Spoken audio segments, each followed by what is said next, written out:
जी हाँ दोस्तों, आपको तो पता है खेसारी का मुंबई में स्टेज शो था और काफी भीड़ भाड़ वहाँ पर इकट्ठा हुई थी और काफी बवाल भी मचा था। जब वहाँ से प्रोग्राम करके खेसारी लाल यादव होटल से निकल रहे थे तो लिफ्ट में कुछ फैन से उनका लफड़ा हो गया। वहाँ पे वीडियो एक वायरल हो रहा है बहुत तेजी से। लेकिन जब हमने कुछ छानबीन की और लोगों का वीडियो देखा और न्यूज के बारे में पता करने की कोशिश की तो पता लगा कि वो लोग शायद फोटो खिंचवाना चाहते थे, जिसकी वजह से खेसारी लाल यादव नहीं खिंचवाए और वहाँ पे उनकी बहस हो गई उनसे।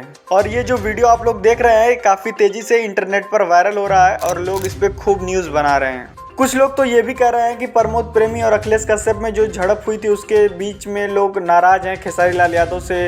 इन्हीं सब चीज़ों को लेके लोग प्रिडिक्शन कर रहे हैं क्या हुआ कैसे हुआ। लेकिन जो वीडियो में थोड़ी मोड़ी बातें सुनाई दे रही हैं उससे तो यही लग रहा है कि फ़ोटो खिंचवाने को लेके ये सारी चीज़ें मतलब शुरुआत यहीं से हुई है कि फ़ोटो खिंचवाने के लिए लोग कह रहे थे और शायद खेसारी लाल यादव ने फ़ोटो नहीं खिंचवाया।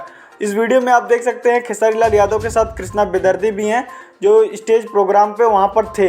वहीं मैं आपको बता दूं एक धमाकेदार बहुत ही महंगा बवाल सॉन्ग इस साल का खेसारी लाल यादव का बोका म्यूजिक जो कि कृष्णा बेदर्दी जी का है उन्हीं के यूट्यूब चैनल से आ रहा है और साथ में आपको आकांक्षा पूरी बवाल लुक में दिखने वाली हैं। लोग बता रहे हैं ये गाना काफ़ी बेस्ट और ख़तरनाक है। और मैं आपको बता दूं ये मैटर होने के बाद खेसारी लाल यादव लिफ्ट में चले गए और जल्दी से वहां से उनको जाना पड़ा। तो चलिए फिलहाल के लिए बस इतना ही, मिलते हैं आपसे नेक्स्ट वीडियो में। हमारी वीडियो पसंद आई हो तो लाइक शेयर सब्सक्राइब करना ना भूलें।